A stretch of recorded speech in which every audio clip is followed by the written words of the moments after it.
Since this is a session about the craft of writing, I don't know whether you were all aware of that, because a more detailed program was sent to us in which we were told that this is a session that's going to focus on the craft and discipline, techniques of writing. I'm assuming that a lot of people in this audience are actually aspiring writers themselves or have started dabbling, writing themselves.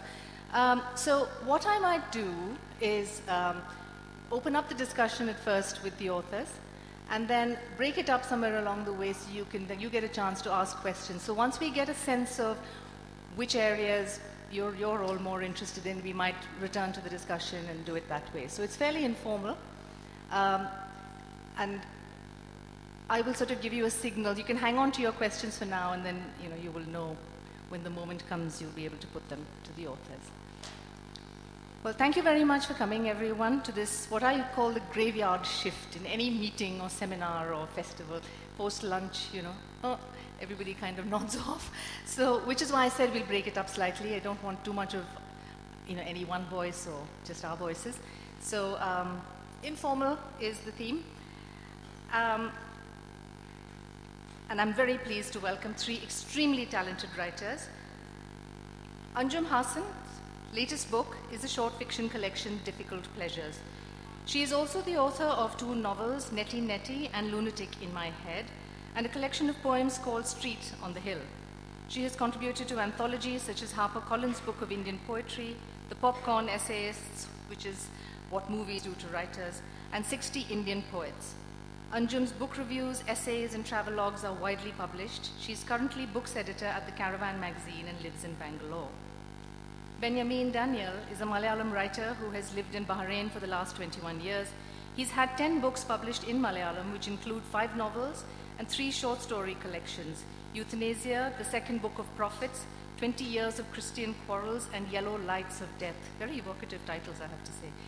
His best-known work, Aadjeevitham, became a huge bestseller in Malayalam, receiving the Kerala Sahitya Academy Award in 2009 and the Abu Dhabi Shakti Award in 2008. The novel has recently been translated into English under the title Goat Days, and also Tamil and Kannada. It has been longlisted for the 2012 Man Asian Literary Prize, although sadly Benjamin just told me it hasn't made the shortlisting. So don't ask him about that. Manu is a journalist and writer who is currently editor of the national news weekly Open. His debut novel, Serious Men, was shortlisted for the Man Asian Literary Prize and won the 2010 Hindu Literary Prize. It was the first year they had that prize, wasn't it? It was included in the Huffington Post's 10 Best Books of 2010. In 2011, it was shortlisted. It was a whole slew of nominations and wins for that book. It was shortlisted for the Bollinger Everyman Woodhouse Prize. Manu also received the PEN Open Book Award for that same novel in 2011.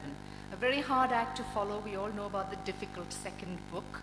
But the second novel, The Illicit Happiness of Other People, has been published in September of last year.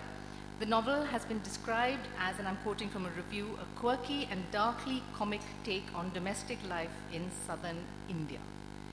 Well, southern India, my part of the world as well actually, seems to figure in all 3 of your books. Your books, you have stories and set in Bangalore, we have Kerala. Manu's most recent book was set in Chennai. I wondered, because I know writers talk about the setting being, it is very important, we all know that, but the fact that the setting can sometimes be a character itself, or akin in importance to a character. I know your characters in particular are these solitary types. You've described it on I think probably your website that I read it, who are fascinated by the urban landscape in which they live. So how big a character is the setting, the city in which your books are set? Landscape. Would you like me to go first? The question is to all 3 of you, so okay. you can begin to think. Thanks, Jaishree, for that really nice introduction, and I'm really happy to be on this panel with Manu and Benyamin. Manu's first book, which, as Jaishree said, won all these prizes and was shortlisted, is a absolutely fabulous, wonderful book. So it's an honor to be on a panel with him. And I've read an excerpt from Benjamin's Goat Days, which I would very, very strongly recommend as well. Yeah, coming to your question, Jaishree, landscape and setting has been very important in my fiction. And it continues to be important in Difficult Pleasures, which is the collection of stories that I published last year, which is my latest book. And an interviewer asked me recently a similar question: how and why do places, especially cities, urban settings, why do they enter your work so much? And my answer to that was that I'm the kind of writer who tends to write about the environment in which my characters are. And if my characters lived on the moon, then I would write about life on the moon such as it is. So, you know, it's more, I think, it's not an ethnographic leaning. It's not my interest in describing societies, in describing food habits, in describing cultures in a sociological way. That's not my interest as a fiction writer. My interest is in how Indian reality affects the inner lives of characters. And when I say Indian reality, I'd like to contrast it with Indian realities in the plural. Because when you say realities, that's somewhat grim word. Realities means, you know, the stock things about our country. Whether those are class tensions, caste tensions, parental-child issues, mother-in-law, daughter-in-law issues. These are stock situations of conflict. But I'm more interested in reality in a very, very ordinary sense. By that I mean, what does it feel like to walk down a street in Bangalore? What does it feel like to grow up as a child in Shillong? What does it feel like to take a bus, overnight bus to Goa from Bangalore? What does it feel like to live in an Indian village and one day just decide that you've had enough and you want to take off for the city? So that's the kind of, in that sense, setting and environment plays a very important role, because the kind of character you are differs depending on where you are located. And in my latest book, in my collection of stories, my characters are often on a quest. And again, when I say quest, I don't mean a heroic quest. I don't mean an odyssey. I mean ordinary journeys. And these journeys are both physical and mental. The characters are searching for something. It's an inner requirement.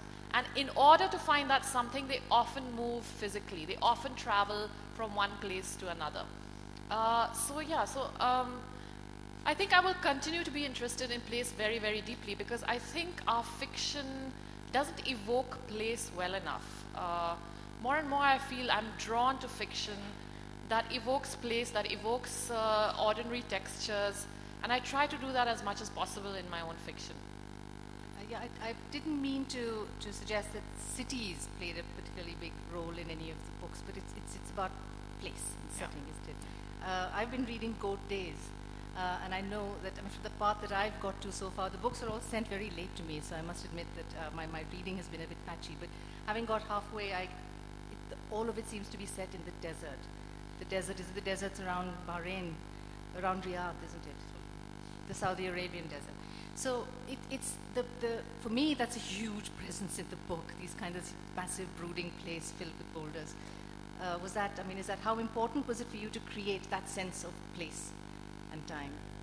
The writing, the landscape is very much important. But I think that I have a story to tell you that, but the landscape is also that much very important to me. I have written 5 novels, and all are with a different landscape. One may be from 5,000 years back, King David's city, and my latest novel, Yellow Lights of Death. It is based on an island, Diego Garcia.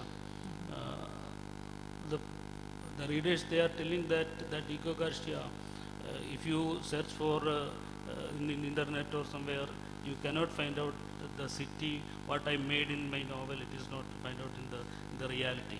The landscape that is I am creating myself for the story itself.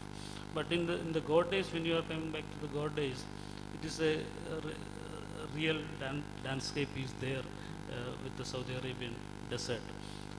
I have what I mean to tell that I have a story to tell you, and I am implementing the story into the landscape, and I wish to feel the reader that the landscape should be there, and the landscape is touching with them.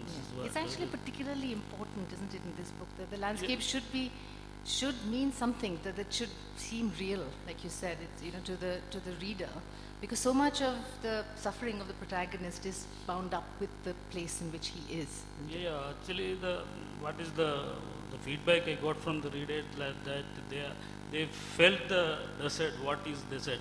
They have a vague idea of a desert by the picture or something, but how you are, if you are trapped in a desert, how you felt it. This is what I try to mention in this book, and I think it is success. It's brilliantly done, yeah. That's why it sold so well in Malayalam, and got translated as well. But from the deserts of Saudi Arabia, Manu, to teeming, bustling Chennai, how are you fond of the city? How important was it for you, or was that sort of just something that you had to set it somewhere, and it happened to be Chennai? Yeah, the first 20 years of my life was in Madras. I mean, I can't call it Chennai. Okay, I know. I'm one of those who made the shift. I'll be very judgmental about people who use Chennai instead of Madras. So I wanted my revenge. So I thought, I was waiting. I mean, even when I was a boy growing up, I in fact told people, I'll write about you people one day. So I was waiting, and I thought the time was right for me to attempt a story set in a place which was very close to me in memory. But then I know as a writer, it's a trap. When you are writing about a slice of your own life, it can get tricky because you start thinking a few things are very cute and they're actually not. It happens. I mean, some of the guys will understand it, though they will not admit to it. When you're going out with a girl, I mean, you have to have a lot of conversations, and part of the conversation is about her own life and a lot of things. And then you're kind of wondering, okay, someone is thinking that it's very cute, but you're wondering, no, it's not so interesting. And I see that happening all the time in memoirs which pretend to be novels. It's a trap because it's your own life. You lose the power of judgment. You cannot decide if it's really interesting or not.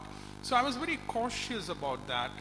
I have a certain affection for Madras because I grew up there, but I also knew from a literary point of view, from a journalistic point of view, the time I grew up in was also interesting, and Madras by itself was interesting. I grew up in a tam-bram middle-class locality where, as I've mentioned in my book, if you're diagnosed with a penis, you are supposed to enter the IIT, or do some other engineering course and then go abroad. And it became somewhat progressive because by the time I was 16, girls were supposed to join medicine, and guys were supposed to do engineering and stuff like that. You've also got all those men on scooters. That's quite yeah, an important thing. they all had the scooter which they got in dowry, and they would never let go. And of course, I mean, these are things which I've mentioned all these things in my book on how I'm sure even you would have experienced when friends getting beaten up because they got 95 in maths. I mean, 95 in maths is kind of shameful in Madras. I don't know how people could even come home with a mark like this. Exactly what their fathers also told them. I remember hearing my friends getting belted for 95, and because I was from a Roman Catholic family and not a Tambram family, I mean, I never got belted. Though my mother used to hit me when her mother-in-law would come, because it's some kind of a weird Malayali rural tradition. You want to insult your mother-in-law, beat up your kids. So, but I never got beaten up for, I mean, I used to get 85 in maths, which is absolutely shameful in Madras. It's pathetic. In fact, there was one instance where a guy called Murali, very funny guy, I never used to like him. He got, in fact, he was a guy who got 95 and his father was beating him up, and he said, now, these are your clothes, man, this is your bag, get out of the house, go find that 5% and come back. So I knew that there was a lot I can say. I don't have to make up anything about Madras. It was there for me to exploit. It provides, I get the impression, a rich vein of comedy for you to kind of, mine and But mine. actually, I don't know. I don't even know if it's comedy. It all happened. It's like, and I don't you think. need to have an eye, Yeah. I think, to pick out those very things. And what about form? I mean, to move from setting to form a little bit, because I know you sort of dabble in different forms rather successfully. Both of you have done short stories and novels. Manu, you've done poetry as well. Manu moves from novel writing to serious journalistic writing seemingly quite easily. I mean, I've stuck to the safety of novel writing for 10 years. So I couldn't help wondering how, do you have to shed your skin each time, shed one skin and get into another? Does it just come naturally? Can you slip from one genre into the other without having to worry too much? I think for me, genre is less important than the larger project that I'm working on. And the larger project that I'm working on is to write about contemporary India, to write about life in the Indian city. And sometimes the poem lends itself well to that. Sometimes the short story does, sometimes the novel does. But these forms for me sort of blend into each other. And I think genre is overrated. The differences between genres are really overrated. Because really the differences, that's a market category. A book of poems, the economy of a book of poems, and the way it's marketed and who reads it and how many bookstores it reaches is completely different from the economy of a novel. But when I'm sitting at my desk and writing a page of a novel or writing a poem, it's the same imagination, it's the same, I'm not thinking of the production side. I think genre kicks in and it's sort of, I think it's a little counterproductive, this overemphasis on genre. Yeah, I totally agree. Yeah, but we're sort of forced into this by the publishing industry in a way. Totally, It's and putting us into little boxes. It's yeah, handy for marketing. I'm very critical about this, and I think the short story. I mean, the poems. Let's not even talk about poetry. It doesn't even figure. Yeah. But short stories suffer as well in relation to the novel. And now that I've published a book of short stories, I can see the different vocabulary that is used to talk about short stories and that is used to talk about a novel.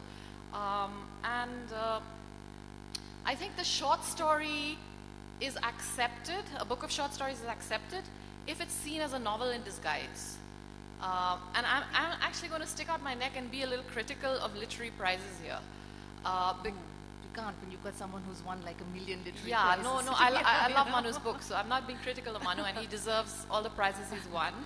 But I'm being critical of how literary worth is imagined and established. Let's for instance take the DSC prize since we're in Jaipur and yeah, let's chop the branch on which we're sitting.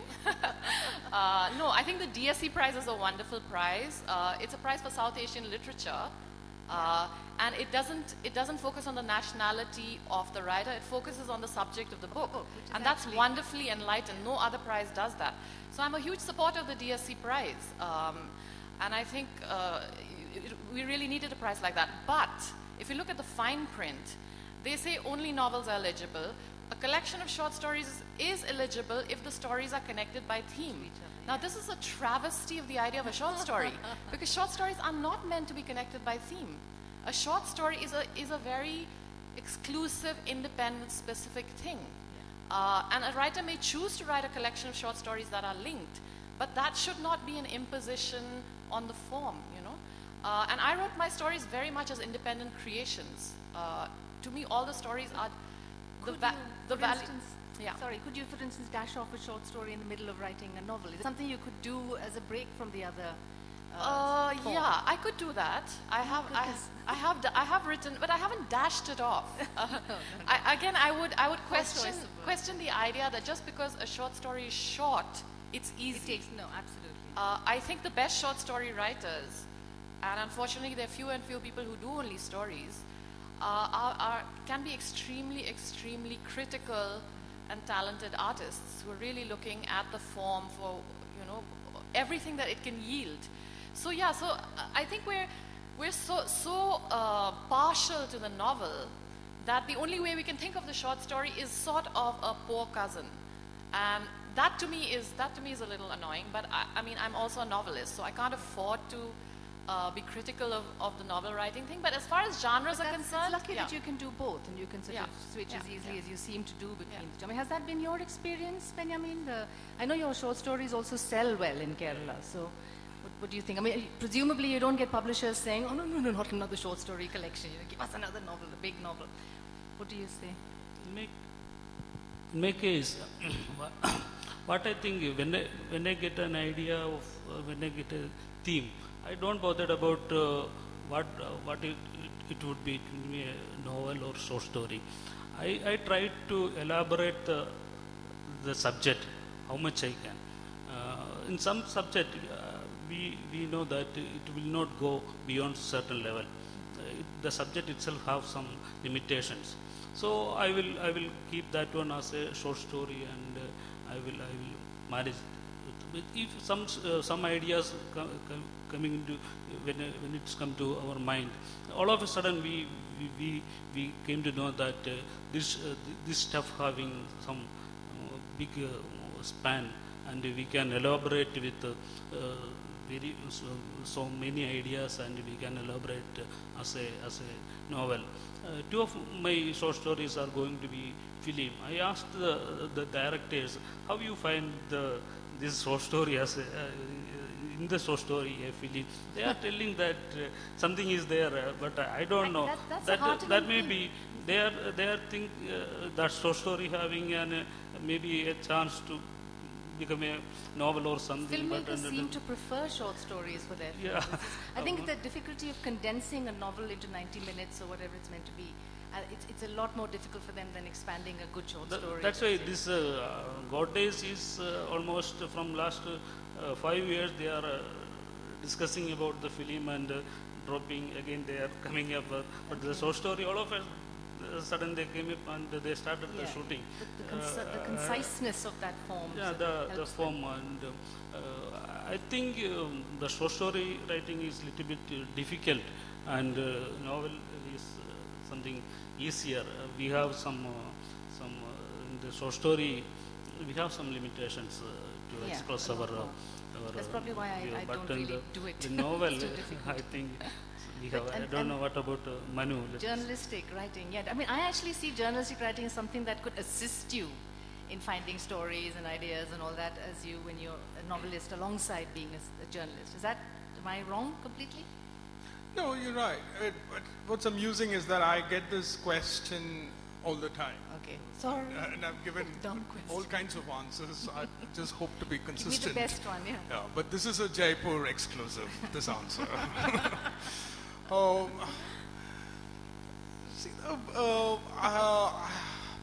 There's a strange difference between novelists who are journalists and who have full-time jobs, or who once had full-time jobs, and novelists or other forms of artists who never had full-time jobs. So the whole thing is not about the form of writing, but about a full-time job.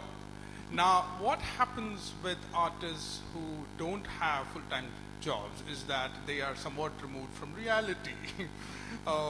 Because now, for example, as a journalist, because it's a full-time job, it's a regular job like anything else, maybe a fabulous job, still a regular job. You have to meet people whom you wouldn't meet otherwise. So you're constantly bombarded with characters. You're not going to go out of your way to go and meet them. So that truly contributes to you as an artist or as a person who's trying to attempt a novel. It's very important. And if you have a regular job, you can't afford to be naive. You have to have some kind of a street smartness to survive. So all these things contribute to you. Everything just comes back to you as a novelist. So, in fact, that's why I always, when we're discussing writing in my office or in other places, I always say that it's very enriching to have a regular job, and though it could be very painful in terms of time and everything, because you need a lot of mental space when you're in the thick of a novel. But what's wrong with pain? Suffer. I mean, it's all right to suffer a bit, and And it all It's comes all in about- jolly useful, isn't it, when you're writing a novel? Yeah. Yeah. Though in terms of, Live from life. a technical point of view, of course, there are differences in the sense that, which I didn't understand when I was attempting my first novel, which I understood by the time I did my final draft, just to clarify. The whole thing about point of view. One, you can do a lot of things in journalism, but you can't do point of view. In fact, if I get as editor, if I get a journalistic piece in my mail with the point of view of the character who's being interviewed, I would obviously think it's rubbish because you can't understand the point of view of the person you're interviewing. That is not allowed in journalism. While in a novel, the most powerful form of narration is the point of view of the characters. So that is, to me, that is the only serious difference between journalistic writing and the novel. That's absolutely very interesting. Because that objectivity which you bring, which you have to bring into your work as a journalist, is completely, it has to go out of the window, isn't it? It's much more about being involved as a novel writer. But Manu, isn't that changing in non-fiction? Because, for instance, one of the most celebrated recent books of non-fiction, which is in a sense a work of journalism as well, is Kate Boo's book on Bombay, Behind the Beautiful Forevers. And she is not writing in the third person. She is writing in the third person, but she's writing from the point of view of this little boy who lives in this slum. And it is a very involved point of view. Similarly with Suketu Mehta. Is she going into the minds of these characters? Oh, totally. She would draw a line. I would think that she was being very descriptive and knowing her journalism. She would have interviewed. Now, everything that happens in an interview need not emerge as a quote. So you could have interviewed and you could have been convinced about, okay, now this was the emotion that you were feeling. Okay, for example, this person was scared. He was frightened, but he managed to smile. I think you can use journalistic means to achieve this. Because you have it's through reporting. You've interviewed the person and you're convinced that this is what went through. But in a novel, the depth is at a totally different level.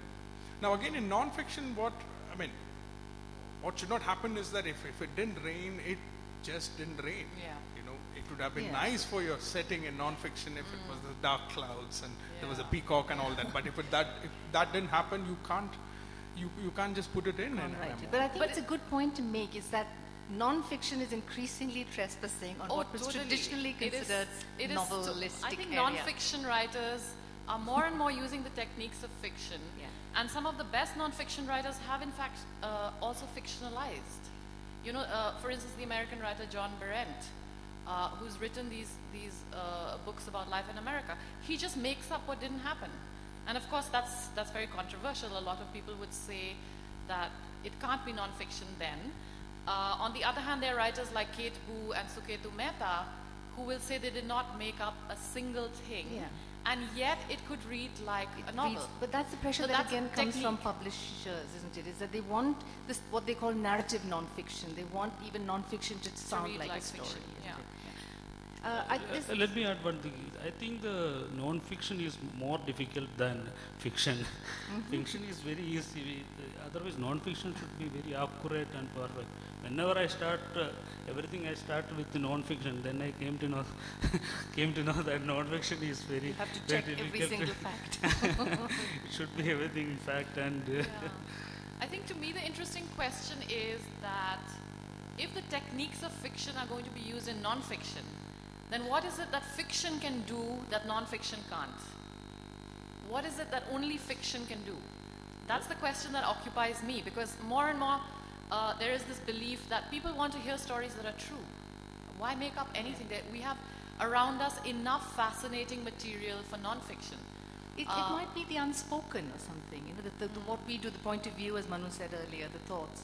Let me add one more thing. That is, what we have to in the most modern era, we have to give the ideas or the subjects which is not available in the internet. This is what the fictional writers are giving now. The subjects are available, or everything will be available in the internet.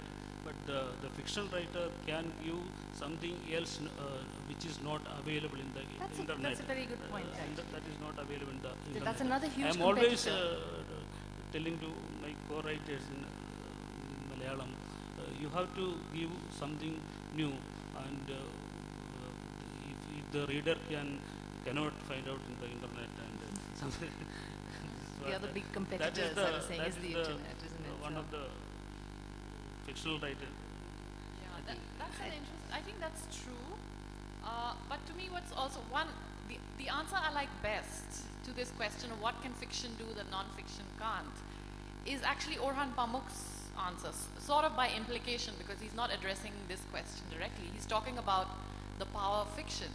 And what he says is that when you're reading fiction, you're never quite sure what is made up and what is true.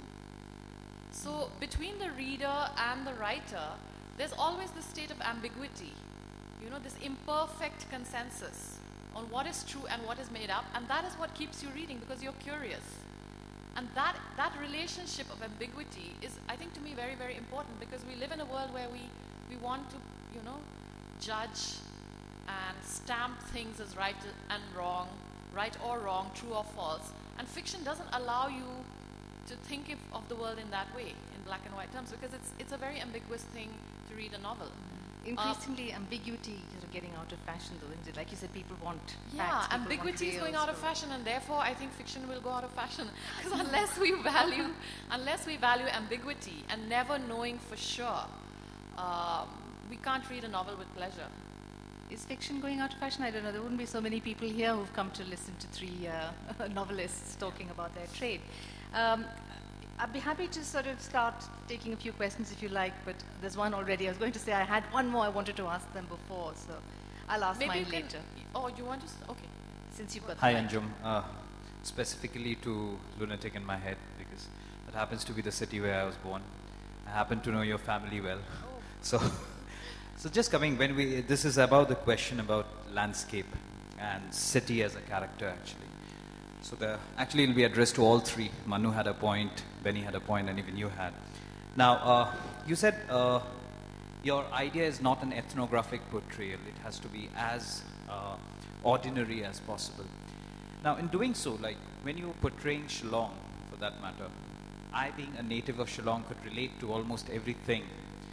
How does this portrayal reflect on people who have not seen Shillong at all? Because then you're portraying city as a character completely. And there will be issues, and there'll be multitudes of things that will be taken off as an offshoot of, okay, Shillong is like that for the reader. So that's one. That's a question for you, and then perhaps I'll just go to Benny. There's one small question to Benny, that's it. Yeah. The thing with Lunatic in My Head was my first novel. It's a story of three characters who live in the town of Shillong. And their sort of, to use the word again, ambiguous relationship with the city. A city that they love very much, but they also feel trapped in.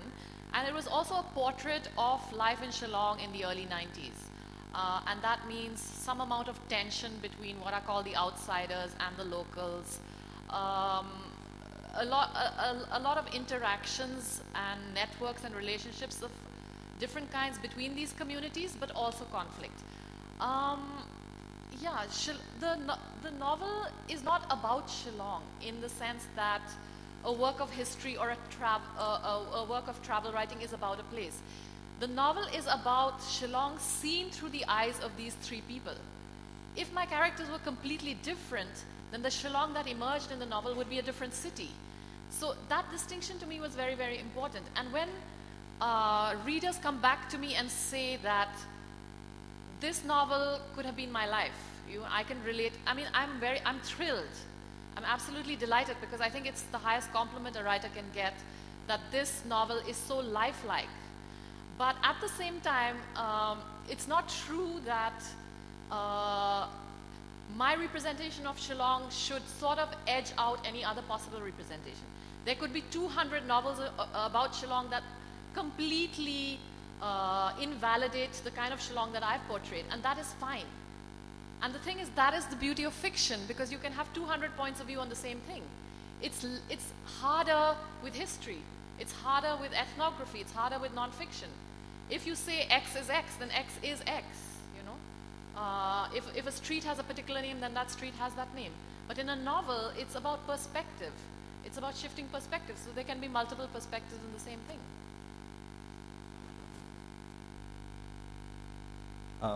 In fact, Benny echoed something which I have been always advocating and thinking about. You said the writer has two landscapes. You talked about two landscapes. One, the imaginative landscape, where you can create a place. Case in example, Gabriel Garcia Marquez created Macondo. So how, coming back to the point, that how important, when you create a space like that, how important is for the writer to himself perhaps be in a place similar to some of that kind, or maybe experience it on his own. Even it's like, for example, if you're writing about Chennai, like the way Manu wrote, so he had an experience which he could relate out immediately. So for a place where you're completely imaginative, do you need, as a craft, does the writer need to experience that kind of a place or something similar? I don't think so, because this novel, Goddess, is totally based on desert. I am living in Bahrain, and that is also a deserted place, but it is, doesn't have that much of desert or anything. I never felt or experienced a desert at all till today. Despite the fact that you live in Bahrain. Despite the fact that you live in Bahrain, you haven't been out into the desert. So where did that come from? But the people who are reading this one, they felt, and they're telling me that you wrote it well about the desert. I don't think so. In the next novel, it's all about I told you, it is all about the island, and it is based on an imaginary island, Diego Garcia. Actually, there is an island there in the Diego Garcia, but it is extremely different island I made in my imagination. But we have to convince the readers that there is a place is there, and most of the readers now, they are telling me that we want to go and see the Diego Garcia, and where is Diego Garcia and all. I told you can go there, but you cannot find out what I mentioned and what I read in the write in the novel. That is my own creation. It's giving some pleasure, creation pleasure. We are making something new. It is not existing, but it is happy, I think. No need to experience that one, I think. What about Manu? Manu also. No, I think you need to experience. It has to come. But it just struck me, though, not completely unrelated. No, I actually live in a desert. I live in Gurgaon in Delhi. But if everything had to be something that actually existed, then you wouldn't have science fiction and you wouldn't have historical fiction where the writer couldn't possibly have gone. So obviously these are things that clever writers can come up with, creative people come up with. It's another burning question, or can I ask? There are lots of burning questions, so I'll keep mine to myself and ask them later on. The mic's here. Hello. We are having 4 important novelists of our time at the moment with us.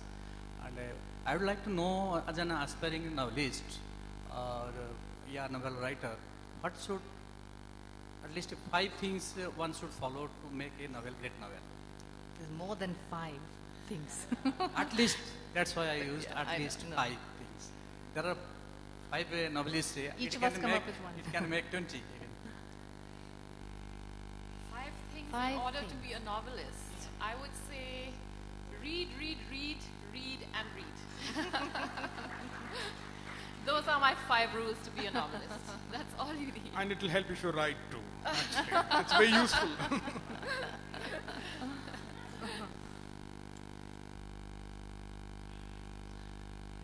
Difficult question, but we have to tell something, because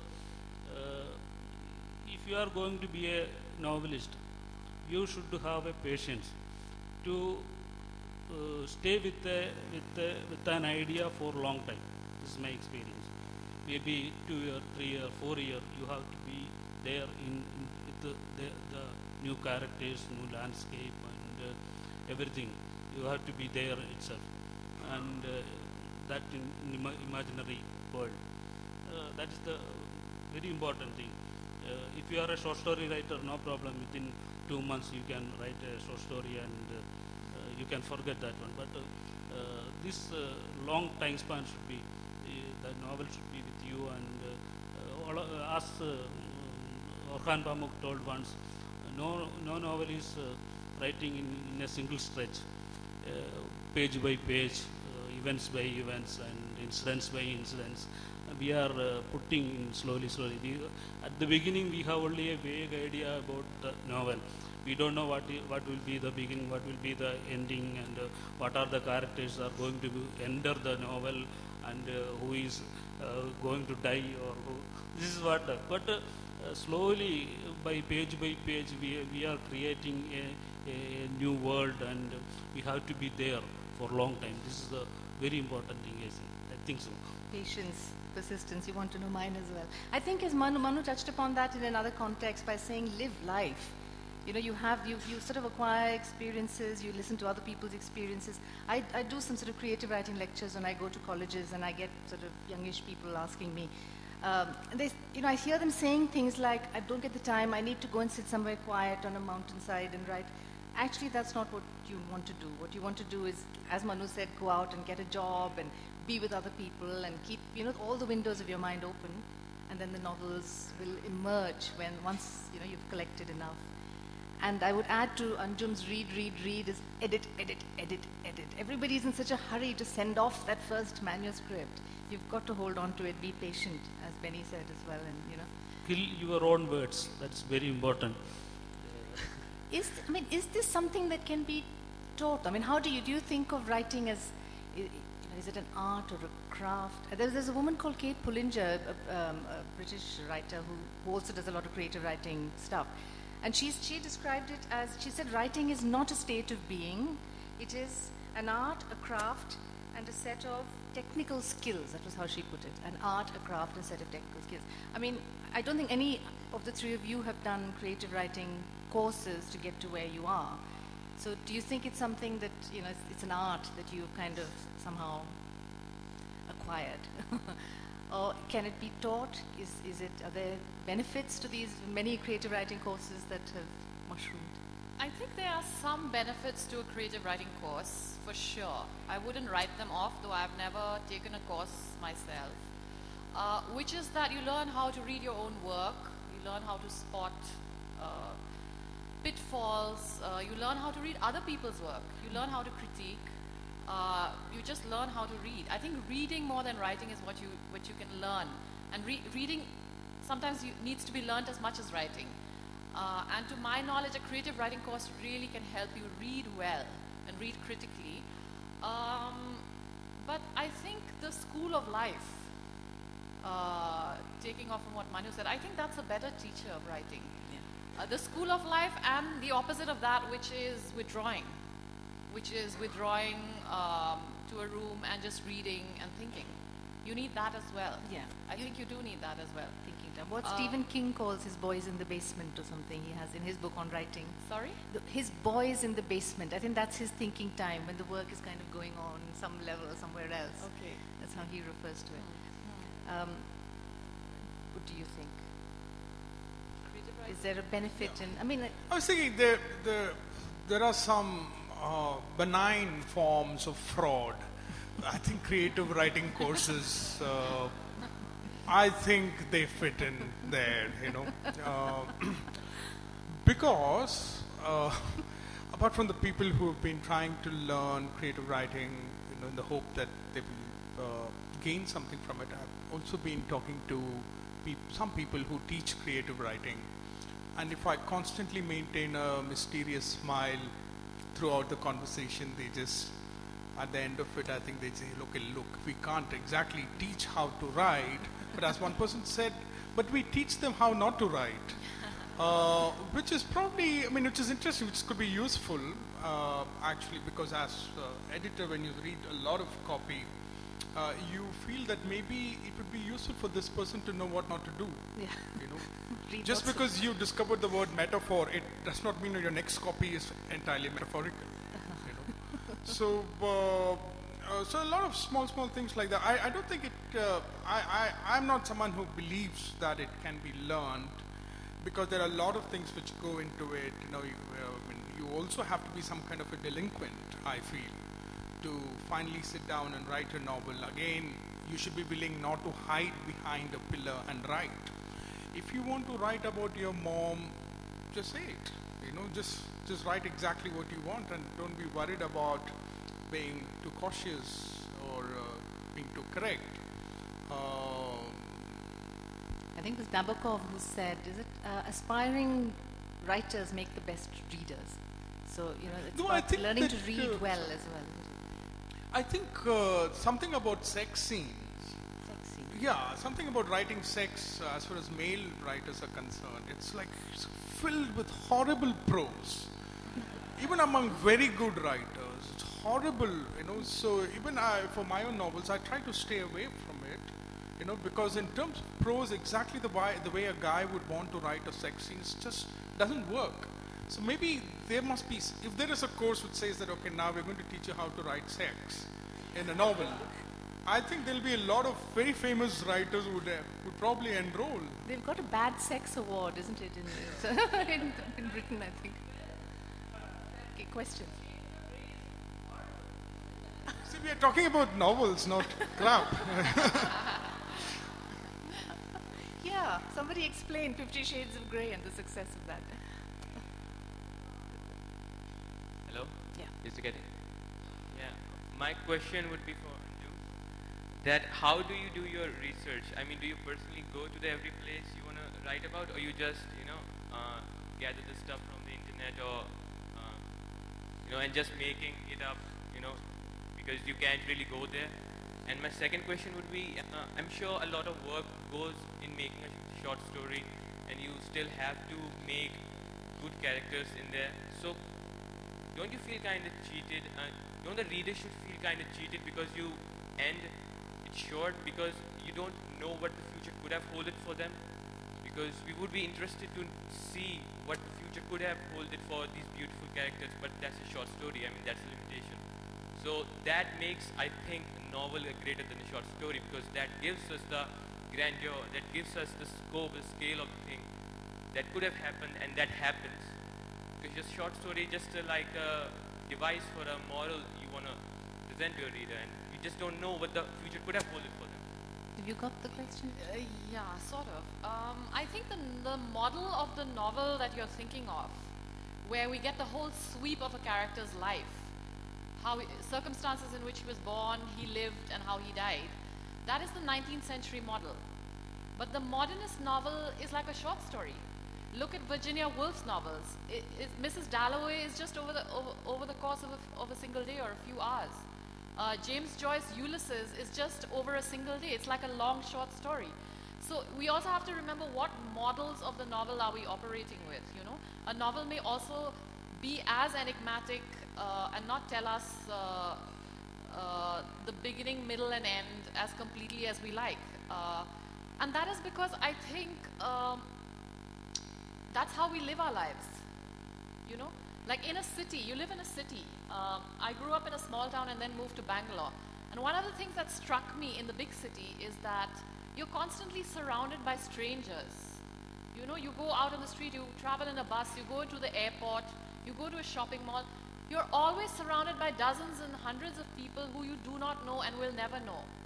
That is modern life. So how does your fiction write these novels which have this epic sweep and tell you everything about people's lives? Because you don't know actually how people live their lives. And therefore for me, my stories are about characters who you observe over a single day, or over a few days, or over a few months. Because that is how we relate to each other now.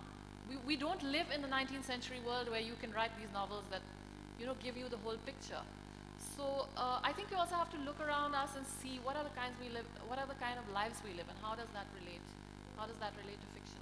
And that randomness of real life actually doesn't sit very well in a novel. It is all about it is about the subject.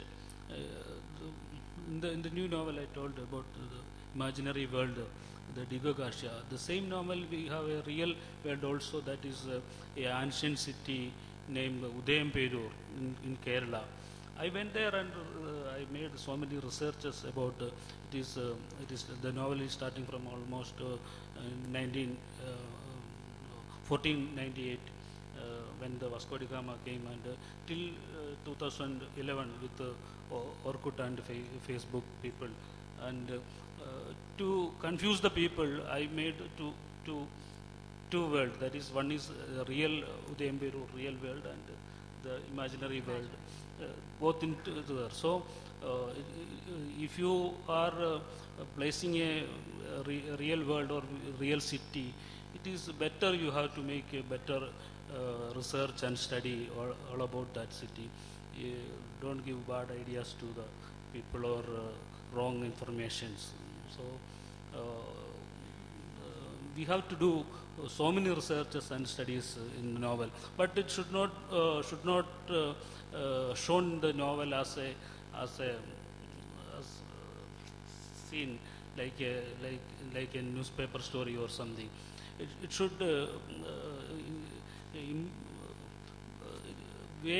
vaguely only it should be in the novel. We should not project that studies in the novel at all. I sometimes tell people, do your research and then lock it away in a cupboard and put it aside, and then start writing your book, because you don't want the research to show through in what you've written. That's quite dull. Any more questions? Someone there has a mic. It's a specific question about R.D. Jeevitam. First of all, I'd like to thank Benyamin for writing such a wonderful book. And I accidentally discovered it through Guardian in London. The character who is a diver in Kerala goes and lives in a desert where, leave alone the usual 2 baths a day, he can't even have a single bath. And throughout the book, till the end of the book, the character is upset, he's angry, but he is very humorous. He comes to terms with his life, and he doesn't have any bitterness. I wanted to ask him how it happened, that he's not bitter at the end of the story. The main character in R.D. Jeevitam, the fact that he goes through so much and so much suffering, but in the end, he isn't bitter. He kind of deals with it. So, why is that? And was it important for you that he should not be bitter? Or, was the person it was based on like that? We have to tell all the story then. No, don't give the story away. We want people to go and buy it.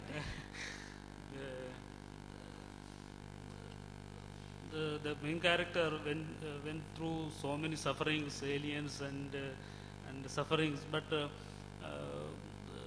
humans must not be. I don't know how to explain this one, but the character itself is explaining what is his character and how to react to the world. Maybe he treated badly, or he suffered a lot, not because of him, by the fate or something, but always he is so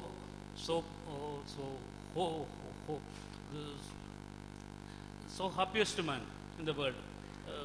We came to know that so many people living around us are so sad always. I don't know. People are there always telling, I am the most suffering man, suffering human being in the whole world. I suffered too much and all.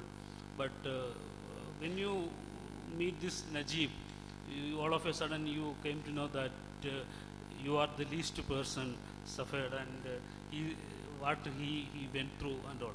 Actually, this is based on a true story. I met real Najib for almost 1 year, and I made so many interviews with him, and then only I made this story. Then I came to know that I should write this novel, and the novel should have an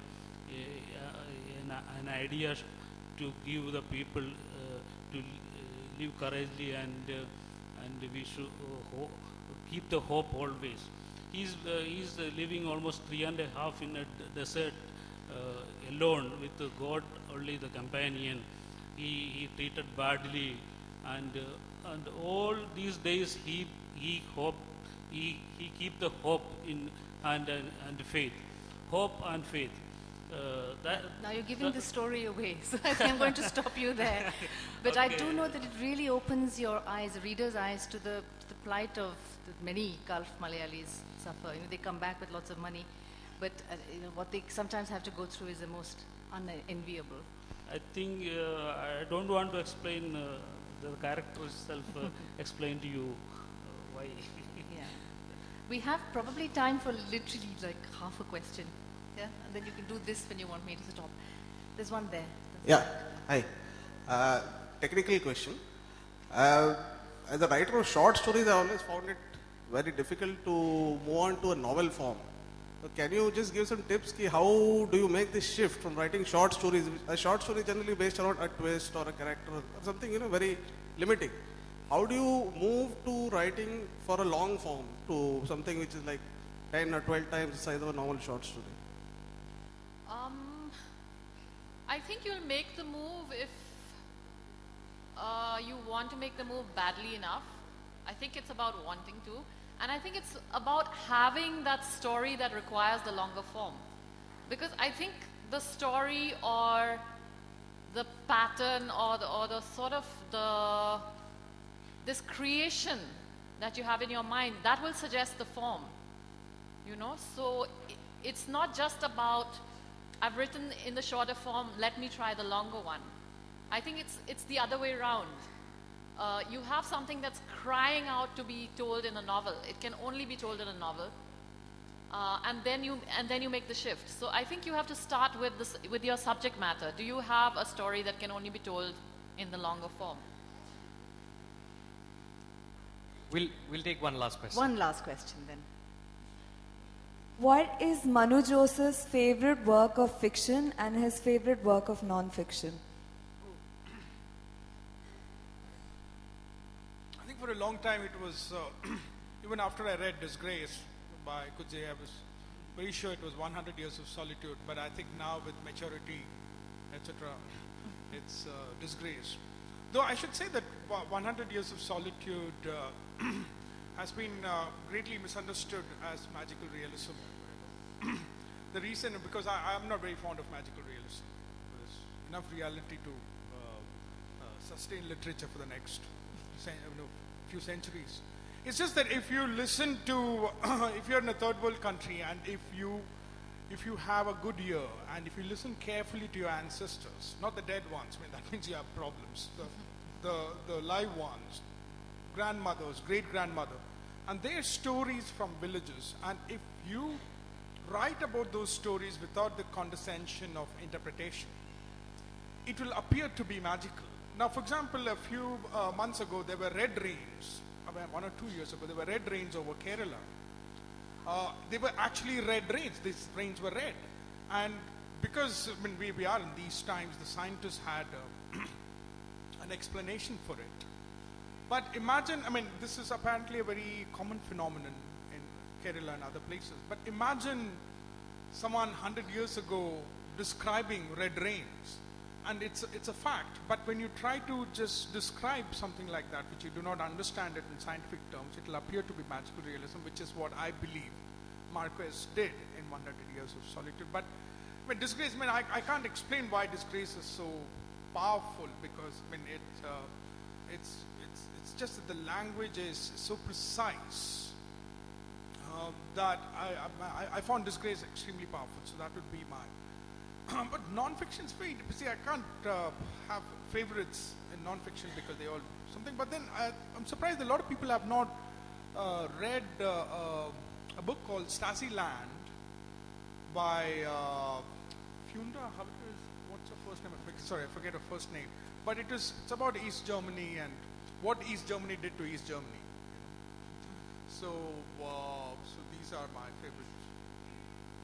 I think we might have completely run out of time. There's other sessions due to start at 3:30, which people will have to go for. But it is my pleasure to say a huge thank you to Anjum, Manu, and Benyamin Thank you very much to all of you as well. Oh, and there'll be book signings. So the three authors you've been listening to will be available to sign their books. Right next